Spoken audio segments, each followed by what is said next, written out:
Бул деген спорт мекендик.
Assalamu alaikum урматтуу мекендештер, кадырлуу кыргыз элим, баарыңыздарга кутман таң.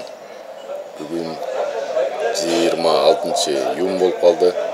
Кече күнү 25-июнь күнү Москва шаарында Спартак стадионунда хардкордун гран-принин финалдык беттеш болду. Баарыңыздар билгендей, Самат Инүс ушул чемпиондук Белгурга беттеш өткөрүп, Белгурду мынакей Кыргызстанга алып кетүү алдында жана ошондой эле Кыргызстанга алып калды. Самат, жеңиш кут болсун. Чоң рахмат. Мына түнү менен уктабай, азыр бул жерде жоон топ эл, бул жактан омондор канча миңдеген кыргыз элди кубалап отуруп кетирип, андан калганы ушул жерде автостраховканын үстүндө жакшы каалоо тилектер менен олтурабыз. Самат, кандай? Сезимдер кандай болуп атат? Чемпион болдуң, канчадан бери күтүп жүрдүң эле ушуну? Ооба, баягындай болуп атат, как сказать, канча ошо өзүм менет кылган, тренировка кылган, ошо канча 1,5 жыл почти гран-при болуп атат, ошо как мындай не зря дегендей болупчу. Что өзүм койгон целиме жеттим депчи, как бы, башында гран-прини утам дедим эле, ошо уттум буюрса. Беттеш жакшы болду, бардыгыбыз ушуну күтүп келдик элек, ишеним акталды, мындай көдөнүбүз көк толуп калдык десек болот да. Кече күнү жолукканда ага чейин эле өзүңө ишенимдүү түрдө айтып аттың эле, эртерээк беттеш болсо болот эле, бир сабайт элем, эсиме оодарат да урат элем депчи. Ошол сен айтылган сөзүң бүттүгү аткарылды окшойт, Ушундай болот деп күттүң беле өзүң? Именно ушундай болот деген жоктун, просто мен братандай бойго именно жеңишке нацелен да. Просто полностью өзүмдү ошол жерде калтырайын депчи. Баары айтат, ал чемпион мира, ал күчтүү, бою кичинекей, катуу урат депчи. Мен ушул путты тандадым, мен до конца барыш керек деп. До конца барып, ошо өзүмдү полностью берейин деп калтыргам. Мен чыктым ошол жака. 5 раунд, 10 минут бой. Ошо полностью өзүм берейин деп. Мен ушул Алладан жеңдик, буюрса жеңдик 4-чү раундда. Нокаут кылдың. Нокаут. Көпчүлүк элди баягы 5 раунддук беттеш болот, бир калыстардын чечими менен жыйынтык чыгарат деген бир натыйжа болот. Баары ойлогон, же ал мени нокаут менен жеңет башыда, же мен аны по очкам жеңем депчи. Бирок мен өзүм задачам бирде раундты беришим керек эле. Биринчи раундда ушул кара кушума удар болду. Бирок нокдаун вообще болгон эмес. Ал жердечи судья менен да кичине спорить этип, биринчи раунд нокдаун менен ага кетип калды. Бирок калган 3-чү раунд, 2-чү, 3-чү, 4-чү точно ма, ошо 4-чүдө бүтүрдүк. Бисмилла дегенде эле биринчи раунд кандай болду? Кыйынчылык жараткан жокпу, оорчулук болгон жокпу? Ал дагы башын салып эле эптеп нокаут жүргөнгө бар күчүн жумшап атты да. Анан кара кушка уруп атты, мындайча айтканда кирирээк урушуп атты да. Ошо кара кушка уруп кичине мындай кандай айтсам, нокдаун эмес, кичине бирок почувствовать эрдим да, азыртан бери ооруп атат кара куштар. Дагы деле. просто эми ошо нокдаун болгон жакпа калды да магачы. Кулачкада ошо бир да нокдаун болгон эместен азыр с почином деп коебу. Ошо ачтайт эртти, эми кичине позорныраак жери да булчу нокдаундагы ачтайт эрткенде. Эми ошо кичине гыжырым келди, нокдаун болуп. Бирок все равно собраться тертип Алладан уттук. Сен нокдаунду нокаут менен жаптың да? Туурабы? Попал болду. Кандай болду? Алмагабы? Жок, buradan точно билем. Кара кушма жегем да менчи. Кара кушма жеп, и то мындай, кандай айтсам, өзүм просто полный состояние, просто баягы болот го. Баланс потерять элеп жөнөтүп түшкөм да. Резко эле турдум го менчи, резко туруп кеттим. Ал сразу начать түртөт. Эч нерсе да болгон эмес. Анан буга чейинки биз ушул жерде аренада беттештерди көрүп аттык. Башкалардыкы беттештери баягы атаандаштар бири-бирине кандай десем, жеңил желпи беттештер бирок нокдаун менен болуп атты да. Бирок негедир экөөңөрдүкү башынан баштап эле баягы ызучураак болуп баштады да. Сенин атаандашың дагы бир ага чейинки мындай психологический жактан дагы мындай уттуруп жеңдирип койгондой болду да. Мениби? Жок, өзүн.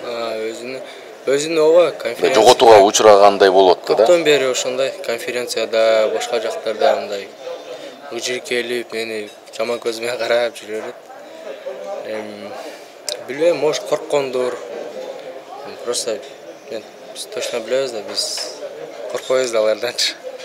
Канча болот, канча болсо дагы коркпойбуз. Мен конференциялар болот, постоянно съемкалар болот Москвада. Постоянно алар көп болуп келишет. Мен өзүм же бир братанчик менен бизге эч ким тиешпейт, баарды эле уважать этишет.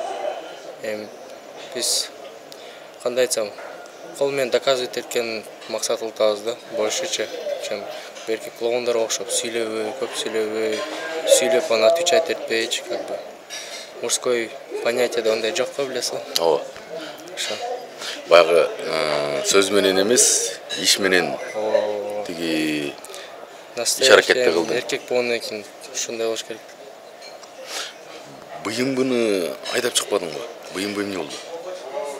БМВ билбейм, брат. Чыгып кеттик го биз. Чалдым БМВ, короче, 6 июль только ошол келет экен, на кого оформлен. Ал оформлен да бул жерде. Ошондон кийин мен 6 июль только переоформить этип, кийин Кыргызстанга алып кетилет экен. Поэтому 7 июльга чейин күтөбүз эми. Буюрса машина менен фурага салып же өзүм айдап барам. Сен атаандашың экөөңдүн беттешиңер ушул хардкордун өткөнкү турнирине караганда андан да көп көрөрмандарды элди чогултту деп айтты да. Биздин баабызда бир 15 миңге жакын адам болду окшойт да. Бишкектен келип атты, Оштон, Ноокаттан, Екатеринбург, Россиянын булуңушунан мекендештерибиздин баары келип атты да, Дагестандан да келип атты. Жананча сүрөөн, уран, анан кеченин эң негизги беттешинде беттеш өткөргөндө эмоция кандай болду? Эмоция соң болду. Волнение анча болгон жок. Шуну айтсам, волнение болгон жок. Просто ошончо эл карап турганда, аренага чыкканда баары колдоп балет эрткенде просто невозможно болду да проиграччы. Ошо настрой тертип өзүндө ошо атак бүт ошо элдерге чоң рахмат келгендерге. Жаман көп эл жазат, кыргыз эл, башка мамлекеттерден дагы кайсы мамлекеттерге келсең өзүбүз күтүп алабыз деп жаман көп да, мындай айтсачы. Ошо силерге чоң рахмат. Буюрса биз мындан бери токтобойбуз. Буюрса алдыда дагы көп максаттарыбыз бар. Буюрса и профессиональный бокс, и мына азыр скоро өзүмдүн весимде дагы пояс камышам. Буюрса дагы бир кичине азыр 2 ай эс алып, колдорду восстановить этип, 1,5 жылдан бери бой болуп жүрөт да бизде постоянно. Кичине 2 ай эс алып, анан 70 килограммды өзүмдүн весимде урушуп. Бүгүн мушташтуу берки аймен ошол менен.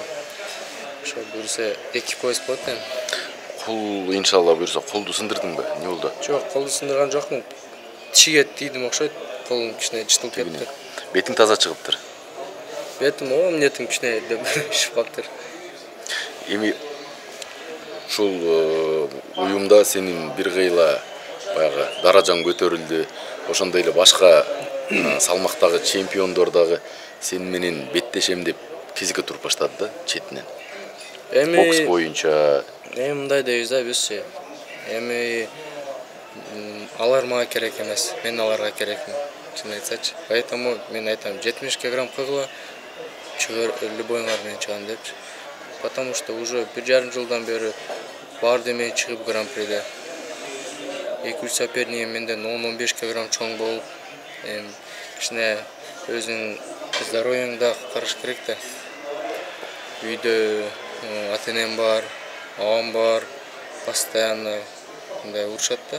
Поэтому любойга айтам 70 кг койгула, урушабыз. Потому что мен живой весим.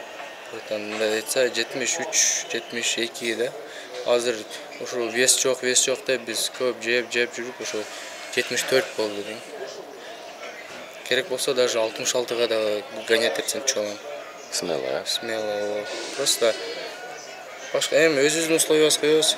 Ошо биз ушунча күч менен ошо пояс алдык. Биз өзүбүздүн условиябыз менен коебуз. Ушунча төлөйсүң, ушунча веске коесуң, анан чыгабыз депчи. Бунун сен айтып атканыңдын сөздүн төркүнү хардкор сага кандай атаандаш салбасын, улуусундагы, салмагы оорусунда эч кимден баш тартпай, бага кыргыздын духу менен бүттүгү менен беттешке чыгып аттың да туурабы? Бул менен чыкпайм, оор экен, анан мындай экен дебей. Башында, эң башында ошо биринчи конференция, биринчи бойдо айткандам ошо кыргыздын настоящий духун көрсөтөбүз деп буюрса. Ошо 7 бой өттү. Көрсөттүк го дейм. Туура. Чын эле ушул жерде кыргыздын духун бизде баары мындай кыргыз элди Москвада тем более жашагандар приезжий деп билишет да, как бы мигранттар депчи. Бизде ошо Кыргызстан жөнүндө только ошо бизде проблема болсо айтып калышат бизде. Митингдер болгондо бизди айтып калышат. Бул жактан да бизди да билсин деп ошо кыргыздын духу бар экен деп ошондой деп. Прозвищем да кыргыз. Кыргызстанда мындай бойлор болгондо кыргыз деп этедим. Потому что бар деле кыргыз да ал жакта. Бул жакта Москвада ошо башка адамдар билсин деп ошо өзүбүздө ошентип прозвище да койдук. Чынында сенин сүйлөгөн сөзүң, ар бир сөзүң орундуктуу, ашыгы жок, сөзүңдү ирээттеп, арасына эч нерсе жаман сөз аралаштырбай, чынында бага кыргыз кандай эл экенин даңазаландың да. Ушул жерден аренанын ичинде да биздин дагы көдөөнүбүз көп болуп атат. Сен утканда азерлер тымпый эле унчукпай кетип калды да. Армяндар унчукпай эле кетип калды да. Ошондой нерсе багы бизде деле болушу ыктымал эле, бирок Аллах таалам ушул сенин канча жылдан бери жаштыгыңды ушул спортко арнагандын эмгегинин үзүрүн эми берди окшойт, актап делечи. Алла таала берди. Ушул 2021-22 жакшы жыл болду. Ошо алхамдулилlah деш керек. Үйдөгүлөр менен сүйлөштүңбү? Үйдөгүлөр менен сүйлөштүм, Кон ата, сүйүн ата. Ыйлашат. Апам ыйлайт. Эми буюрса машинаны атакеңе тартуулайт экенсиң да. Машинаны тоңа берем. Өзүбүз камерасына алып алабыз. Машинаны. Бул машинадан тышкары дагы гонорар барбы жокпу? Жок. Ушул эле башка байке. Гонорар жок. Чын айтсам, бул азыр бизди гран-приде вообще жаман кичине да гонорар. Жаман кичине. Мен подготовкама 3 эсе же даже 4 эсе көп кетет, чем гонорар алганымчы. Чын айтсачы. Бир жылдан бери эле мисалы сен даярданып келип атасың. Бир жылдан эле ошо каждый бойго даярданып, ошо акча жактан эсебиз, плюс эмес, наоборот минуска да, как бы, потому что өзүбүздөн полностью кетет, спонсорлор жок bizde. Ата-энең каржылап атты. Үйүңдө билер. Ата-энем, эми бизде азыр Инстаграмда кичине баягындай реклама кылып, ата-энемден дагы сураш уят, 23-кө келген өзүм ал жактан бул жактан кылып, эми азыр БМВ акча жагынан жок. Иншалла Кудайым буйруса, эми сен эмгек кылдың, эми ал нерсени өзү келет го деп ойлойсуз. Себеп дегенде ушунча азыр кыргыз элибиз дагы анча мынчасы ойгон элек, жаңы ойгон атат. Бул нерсе бүтүндөй СНГга, Кыргызстанга 4,5 болду Москвада. Түн болот да. Таң атып Москвада күн чыгып келатат, эртеден бери уктай элекпиз түндө. Эртеңге чейин уктабай койгонго даярбыз го дейм. Кечке чейин, телефондорду өчүрдү. Иншалла Кудай буйруса, ийгилик саке. Аманчылык, тынччылыкта сизге да чоң рахмат. Кыргыз Бишкектен келгениңизге, ошо көп братандар да Бишкектен келишти, колдоп. Мен өзүм айылымдан, ош жактан, Окаттан айылдан 3-4 машина келишти, машина менен. Ошо баарыңыздарга чоң рахмат. Көп жактан келишип, мени колдоп, ошо буктан берип. Үрдө кактан жатты болдуң? Ошону айтчы. Ал ыр эмес да, братан. Ал просто мындай со смыслом сөздөр да, как бы. Бир китеп бетинде жазылгандар да. Жок, Инстаграмда. Инстаграмдан. Ал Инстаграмда, Гуглдан бир китептен алынган да. Бир акындын ыры бош керек ал дагы. Инстаграмда. Жаттадыңбы? Ооба. Атайын даяр. Биз бул нерселерди чуркаганда, жамда болгондо, свободный время болгондо постоянно думать этем да, бойдон кийин эмне деп сүйлөйм, как бы уткандан кийин ошо картинаны представлять этипчи, машинага отуруп, ошолорду представлять этип, анан ошо жүгүргөндө ошо постоянно ошо эмне деп сүйлөйсүң, ошолор запоминать этип, анан автоматтан эле кетет деп. Демек баягы кубаныч менен сүйүнүчкө ушул ыры менен бөлүшөм деп эле сезимдерди ойготкон элге кубаныч тартуулаган ушул сөздөр өз ордун табат дегендей. Кыргызча айтканың тапты го дейм бул сөздөр. Иншалла Кудайым буйруса ушундай, урматтуу мекендештер. Кудайым буйруса Самат менен дагы баарлашып, кабарлашып, сүйлөшүп, бул жакта маселелерин чечкенден кийин бул поезд дагы Бишкекке барат, Кудайым буйруса Бишкектен да бүтүндөй эл журтубуз күтүп атат. Эл менен дагы жолугушуу кечелерди Кудайым буйруса кылабыз. Иншалла. Давай саке, ийгилик. Азамат. Чоң рахмат. Буйруса Бишкекте жолугабыз. Бул деген спорт мекендик.